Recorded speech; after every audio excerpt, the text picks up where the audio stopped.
مرحبا بكم في قناة الإخبار الآن. القناة التي ستجدون ملخص الأحداث السياسية والرياضية. لا تنسى الاشتراك وتفعيل زر الجرس ليصلك كل جديد.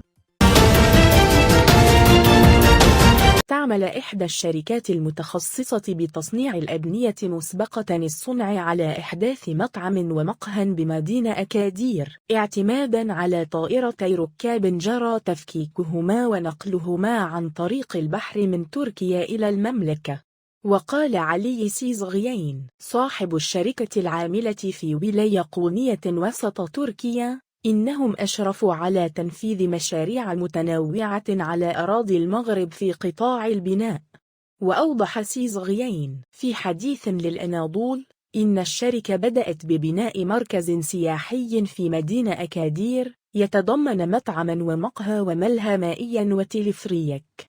وذكر أن الشركة اشترت طائرتي ركاب من شركتين بعد انتهاء مسيرتهما في التحليق، ثم أعادت تصميم إحداهما بشكل مطعم والآخر بشكل مقهى. وأكد أن الطائرتين نقلتا من إسطنبول إلى المغرب خلال 20 يوما، وستكونان جزءا من مشروع المركز السياحي الذي تقوم الشركة ببنائه في أكادير.